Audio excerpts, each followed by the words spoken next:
Jai Hind, dear learners. We are in the second session of tour operator unit.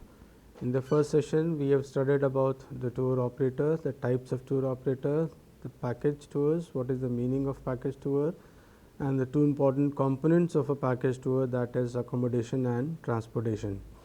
In this video, we are going to learn about the package tours, the types of package tours, the planning aspect of packaging a tour, and of course, the costing of a package tour. Now, to begin with, what are package tours? Package tours means a program developed to cater to a group of people traveling together for a particular journey, which involves hotels and transport arrangements, and may also involve visits to places, guides, special meetings and functions, is called a package tour. Package tours are also defined through their destination and the interest. For example, we may have a destination specific package tour, or we may have an interest specific package tour. For example, a person may like to see caves, so the package tour will be on the basis of the interest. And a person would like to see the various places of USA, that package will be a destination package tour. Among the destinations would be a single country tour, then a area tour, that is visiting more than one country. For example, majority of the tours to Europe are an area tour, where we may visit more than one country like France, Belgium, Spain, Italy or Germany, and so on. Then we have a two-city tour, wherein two cities are covered in one single tour, and we may have a single city tour, etc. From the interest point of view, most common in India are cultural tours, since India is one of the oldest living cultures, that is, people visiting cultural cities and sites of India. Quite often, it is the historical sites such as the Red Fort, the Taj Mahal, the temples and the palaces for which the itineraries are made. Though majority of the tourist travel in India is to historical sites of India, a large number of travelers are now looking at new types of travel, that is something that interests them more. This has initiated development of special interest tours, for example, adventure tours or adventure packages. Special interest tours are developed with a particular theme in mind. It could be visiting the Mughal architecture, the gardens of India, the textile centers of India, etc. The gourmet tour, learning about various kinds of foods in India, the rail tours, wherein travel by different types of railway systems, especially steam locomotives, Darjeeling toy train, palace on wheels, etc. Tours that deal with adventure activities are called adventure tours.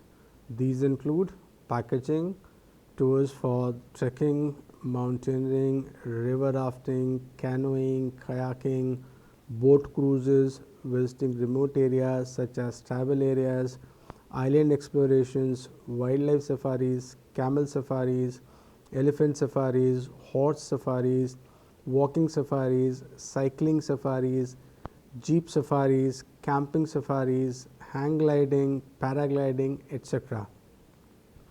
Adventure tours can be of land-based adventure sports, they can be of water-based adventure sports, and they can be of air-based adventure sports.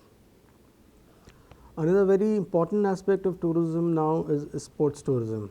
With so much of sporting activities going on across the world, sports tourism has gained a very niche importance in tourism in today's world. For example, golf tours are being promoted very enthusiastically, while there are others like polo and car racing, which are also coming up. Tours are also being packaged to coincide with sport events such as Cricket World Cup or cricket tournaments, bilateral series, hockey, football matches, badminton matches, etc. This is another very popular form of tourism that is coming up. Sports tourism in a similar situation is in relation to the fairs and festivals as primary and secondary attractions. Lot of fairs and festivals do take place in India, like the Sula festival, the Zero festival, wherein people from all across the country and abroad gather to celebrate that festival for a period of time, and therein a temporary accommodation may also be set up. Quite often, companies offer incentives to their dealers or employees, such as additional payments, gifts of some kind, or a holiday. The holiday incentive is becoming increasingly popular. This is often a large group movement which may vary from 10 to 500 persons. Known as incentive tours, they are normally of short duration but expensive. In such tours, special attention needs to be paid on the following: that is, the size of the movement, that is the number of people in the group, the cuisine to be offered to the group, the theme parties which are to be part of the incentive package tour, the gifts if any are to be given, then the baggage handling, since the number of packages are more than a normal package tour in incentive tour. So, the baggage handling also becomes a very important aspect for special attention.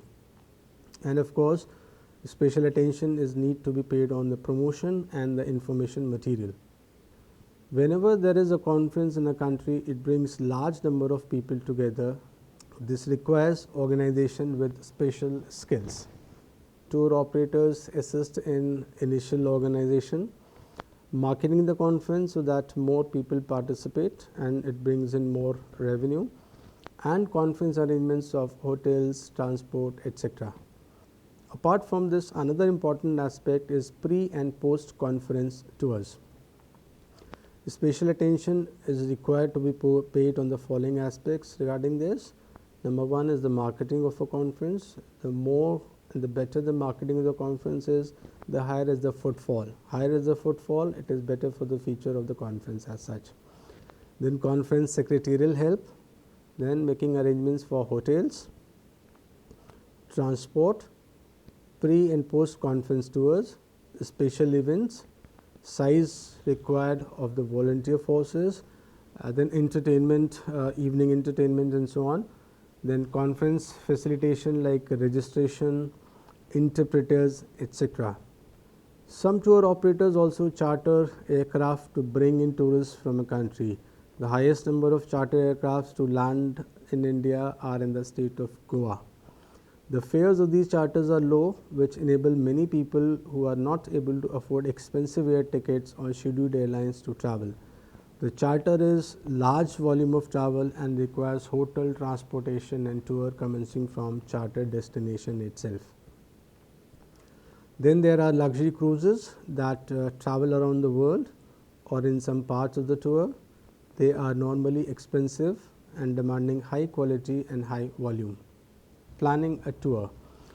For tour operators, while working on a tour program, it is important to consider the following matters. Number one, the interest. The interest of the person for whom you are planning the tour is the most important. Planner must know if the theme is sightseeing, cultural, religious, historical.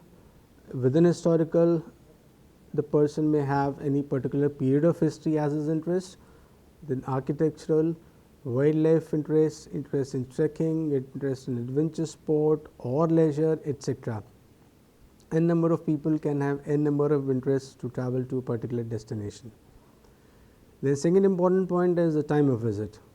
The time of visit leads to when the person wishes to visit the particular destination. This is important for seasonal fluctuations, flights, tariffs, etc. Then comes duration, the third most important part. Duration of the tour is very, very important. This helps plan the tour, including the areas to be visited, shopping, entertainment, rates, etc. may all be dependent upon the duration of the tour. Then comes the pace. This is important as different nationalities and different age groups like to move differently. Some like to spend one day at each place, while others like to spend 2 or 3 days or even more. It all depends on the type of people that we are packaging for.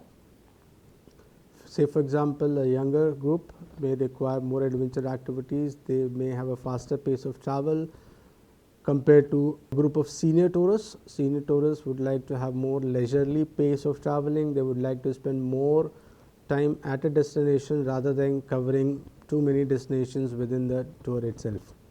Then fifth important point is the budget. I think everything revolves around the budget. The amount of money we have, rest of the thing is subsumed within the budget itself. Budget is important as this will determine the quality of the hotels that are to be offered, the amount of travel that is to be offered, and activity and other variables like meals, special parties, theatre shows or different shows, cultural shows, special visits, etc. This is all dependent on the budget of the tourist. Now, once we know the above parameters, we need to find out number 1, the proposed points of visit, their location, their accessibility, whether by road, by train or by flights. Then we need to know the facilities available, that is the types of hotels, the local transportation, the local agents, telephones, mobile network, internet network, etc. Third important point is the interest formalities and other rules. Interest formalities comprises of the visa, like Indian government offers visa on arrival facility to residents of 169 countries across the world. Then you may have inner line permits in some of the states in Northeast. You may have to have special permissions in various parts of Northeast, Sikkim and Jammu and Kashmir and Ladakh union territories. Then any permits if required and who will issue and what are the requirements, because the tourists will not like to get into the hackles of getting a permit. This is the job of the tour operator or the local agents handling inbound tour operators or excursion agents to see to it that the required permits are issued to the tourists well in time without any hassles. Then another point is that any holiday during the period of the tour, since it may happen that the place of visit may be closed on that day. For example, most of the museums are closed on Mondays. The Taj Mahal is closed on Fridays. So you have to keep in mind that during the period of your tour, you may land up at a place where majority of the monuments or the museums are closed. It will have a bad impression on the tourists, and it will be a wastage of day as well as the money for the tourists. Then comes fairs and festivals. This always adds to the increasing the possibility of value to a tour. So fairs and festivals are basically a value addition to a tour. For example, Goa Carnival or Holi or Urs at Ajmer or Guru Purab, etc., which are celebrated all across the country, can add a value to a package tour. Then any special events taking place which can be included to enhance the usefulness of the visit, like say for example a book fair, a handloom exhibition or a special crafts mela going on. Such type of special events will add to the value of the tour. Then about the time of operation, that is what is the season and are there any problems with it, such as heat, snow, floods, etc., because if there is such type of extreme conditions, then it may be not a good idea actually to organize a tour during that period. So the knowledge about the time of operation is of utmost importance. One should also see if accessibility is there, because for example a few important national parks are closed for close to 3 to 5 months in a year, and Ladakh cannot be accessed by road except between July and September, etc. So that becomes very important to know the time of operation. Next in line is the time taken to travel. It is variable depending upon the road conditions. The time taken to travel should be taken care of with utmost sincerity. If not so, then the tour may be haywire. The places to be visited may not be visited. The package may go totally redundant even if this time taken to travel is not given proper importance. The time of transport will also determine the travel time, since bus is 20 to 25% slower than a small car or maybe a small four-wheeler. Then comes the time required to visit a monument, a temple, a national park or particular event, and the timings. Then we have to see about the availability of guides and what languages can they speak and what are the languages that our group basically requires, and making a linguistic guides arrangement thereof. Lastly, the details of the shopping, etc. What are the various shopping points, where the tourists would like to shop, what all tourists would like to shop. This all should be made and given adequate importance. Here we have an example of planning a package tour. I'll go one by one. The nature of the package tour is that it is a package tour. Interest and age group. The interests are forts and palaces. Age group is between 30 and 40 years. The budget of the tourist is high budget. Time and season, it is October, that is winter and onset of winter, I would say, and it's a peak season for tourism. The number of people in the package tour are 10. Duration of the package tour is 1 week, and it starts on 10th of October, ends on 17th of October. So basically it's a 8-day tour including the journey part. Visiting points or destinations are Delhi, Jaipur, Agra and Gwalior. The pace is Delhi, Jaipur and Agra 2 days each, and Gwalior 1 day. So in totality 7 night stays. Out of that, 2 night stays in Delhi, 2 night stays in Jaipur, 2 night stays in Agra and 1 night stay in Gwalior. Now the most important part, the mode of transportation. So we have Delhi to Jaipur by air, then Jaipur to Agra again by air, Agra to Gwalior by road and Gwalior to Delhi by air. So now comes the question, are there any permits required? So no permits required. Any holiday in between? Nil, that means there is no holiday in between. Hotel range is between 5 and 3 stars. So we have a bucket of say 5-star, 4-star and 3-star accommodation available as per the requirement. Then coach will be AC deluxe at destinations. Do we have guides facility? Yes, we have local guides at the destinations. Then comes the shopping part. So Delhi, we have chosen 2 shopping areas. One is Janpat and the other one is Chandni Chowk. And for Jaipur, we have a shopping destination called Johari Bazaar, and Agra we have Kinari Bazaar as the shopping destination. For Gwalior, we have not kept any shopping destination because it's just a 1 night stay destination in Gwalior. So the whole day will be gone in visiting the fort, palace, the museum, etc. Then comes the entertainment part. So for Delhi, we have included the food festival, which will be ongoing during the period of stay of the tourists in Delhi. Then Jaipur, there is an inclusion of a folk dance. So folk dance show will be there. In Agra, there will be a theme dinner on Indian music. So you'll have an entertainment by the Indian music themed dinner in Agra. And for Gwalior, there is no such activity planned. Then meal plans, we have Delhi, Jaipur and Agra, it is on American plan basis, that is AP. And for Gwalior, no plan has been envisaged, it is free and on the tourists.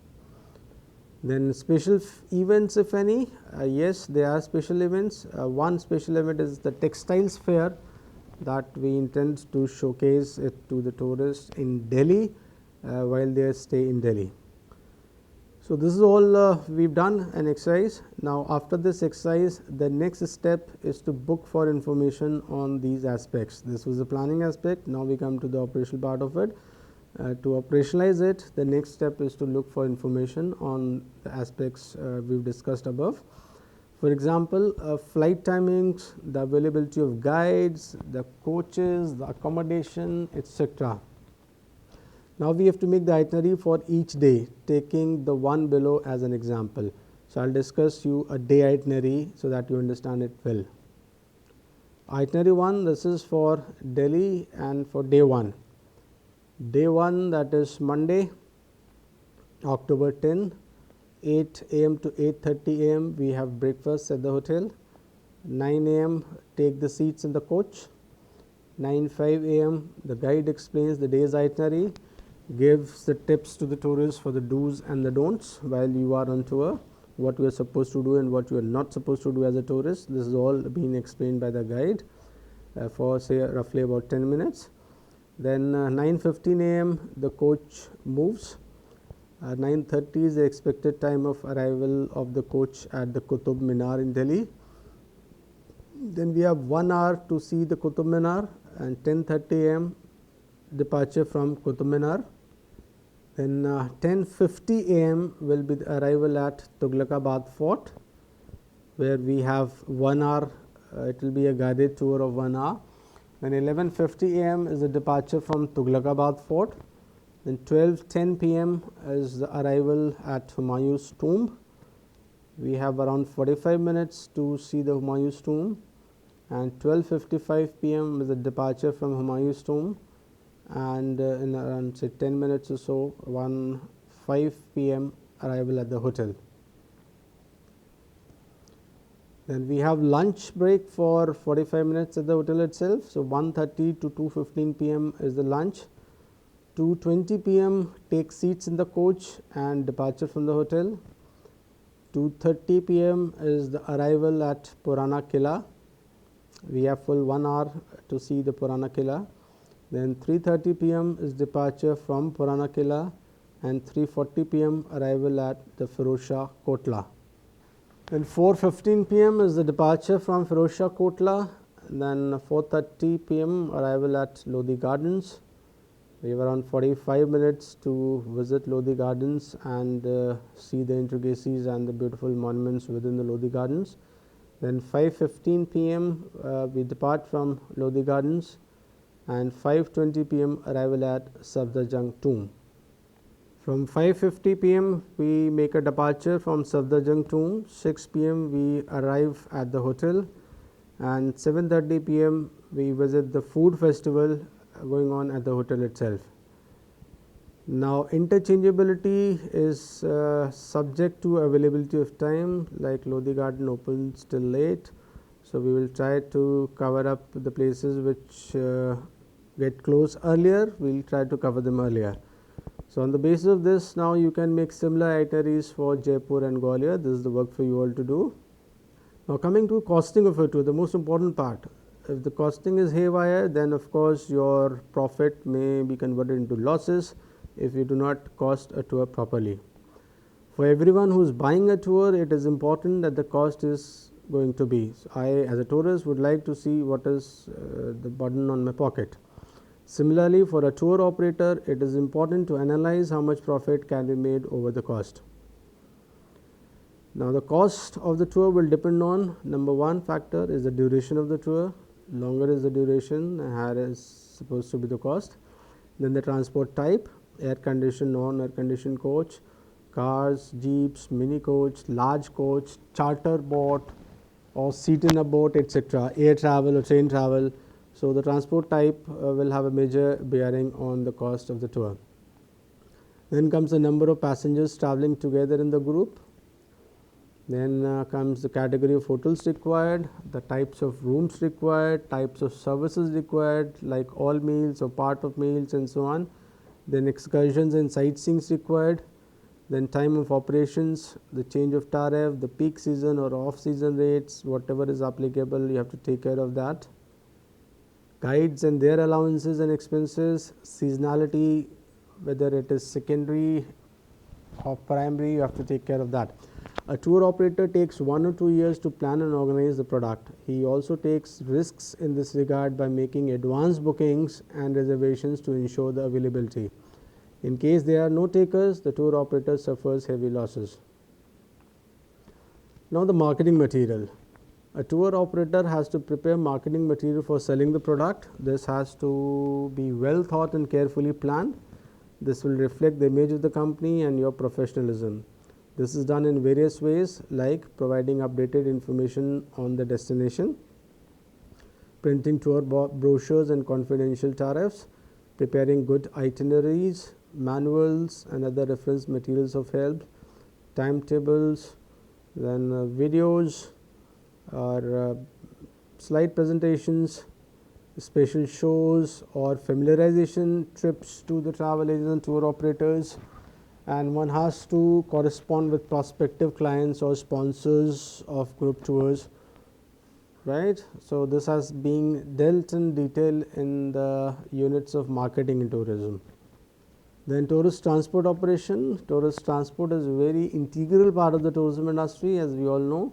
It is important to see that the transport is dependable, it is clean, it is in good condition, the driver is courteous, he is punctual, knowledgeable of the route and is a safe driver.